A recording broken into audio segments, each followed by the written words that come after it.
Hello दोस्तों, आज का टॉपिक जो है वो है 11th की एडमिशन की प्रोसेस। और इसमें जो एडमिशन लेते समय आपको जो सब्जेक्ट चूज करने होते हैं उनके बारे में थोड़ा सा मैं बताऊंगा। यहाँ पे आपका 11th का एडमिशन्स पूरे महाराष्ट्र में सेंट्रलाइज एडमिशन कमेटी थ्रू चल रहा है, जिसमें आपको ऑनलाइन फॉर्म सबमिशन करना होता है और कॉलेजेस के प्रेफरेंस देने होते हैं। फिर आपका एडमिशन जो होता है वो जनरल साइंस में होता है। उसके बाद में आपको एडमिशन लेते समय जो सब्जेक्ट्स है उनको चूज करना होता है। आज के इस वीडियो में आपको मैं बाइफोकल सब्जेक्ट्स या फिर बाइफोकल कोर्सेज के बारे में बताऊंगा। तो बाइफोकल कोर्सेज, उसके बहुत सारे बेनिफिट्स होते हैं। इसको बाइफोकल क्यों कहा जाता है? क्योंकि इसके दो कारण हैं। एक तो ये टेक्निकली आपको स्ट्रांग करता है और आप साथ ही में इससे जो टेक्निकल नॉलेज लेते हैं उससे आप अपना कोई बिजनेस भी स्टार्ट कर सकते हैं। तो इसलिए इसको बाइफोकल कोर्सेज कहा जाता है। बाइफोकल कोर्सेज अगर आप लेते हैं तो इसमें आपको बायोलॉजी या फिर जो सेकंड लैंग्वेज होता है आप इसको ऑप्ट कर सकते हैं। जैसे English is a first language, मतलब वो कंपलसरी है, और दूसरा साथ ही में आपको एक सेकंड लैंग्वेज लेना होता है, वो यहाँ पे छूट जाता है। This is the best option to choose bifocal courses. We can omit biology और सेकंड लैंग्वेज। दूसरा इसका बेनिफिट ऐसा है, बाइफोकल कोर्सेज में बहुत सारे सब्जेक्ट यहाँ पे होते हैं, लेकिन जो मोस्ट पॉपुलर सब्जेक्ट है वो यहाँ पे मैं मेंशन कर रहा हूँ। Computer science, electronics, electrical maintenance, mechanical maintenance, fisheries, animal science, general civil engineering, office management, ये सारे कोर्सेज आपको साइंस के सब्जेक्ट के साथ में as a option bifocal courses में आप ले सकते हो। बाइफोकल कोर्सेज जो होता है उसमें जो मार्क्स होते हैं वो होते हैं पूरे 200 मार्क्स, जिसमें आपको पढ़ना होता है पेपर 1 और पेपर 2।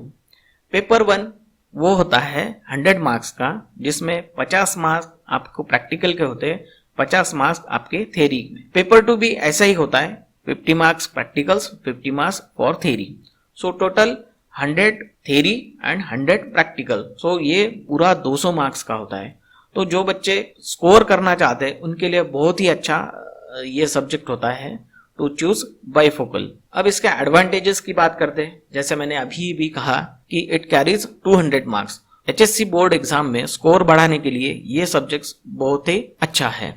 दूसरा, इसमें आपको 100 मार्क्स का प्रैक्टिकल होता है। 100 मार्क्स का प्रैक्टिकल मतलब आपको जो 100 मार्क्स थ्योरी में लेना है उसी के साथ में प्रैक्टिकल पढ़ना है, और प्रैक्टिकल अगर 100 मार्क्स का है तो आपका फाइनल स्कोर भी अच्छा आ सकता है। तीसरा एडवांटेज इसमें है कि you can opt 2 subjects, that means biology and the language.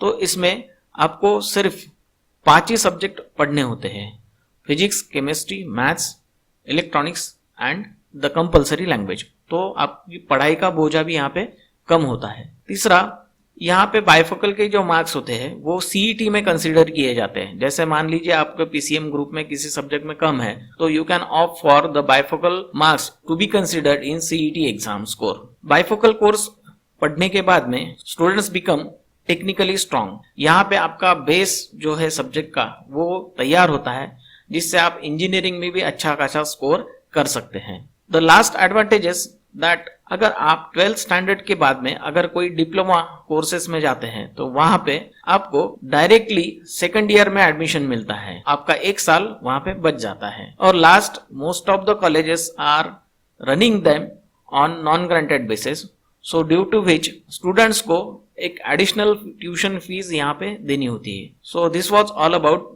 जो स्टूडेंट्स 11th में एडमिशन लेना चाहते हैं उनके लिए ये इंफॉर्मेशन बहुत काम आ सकती है। Thanks for watching. Thank you.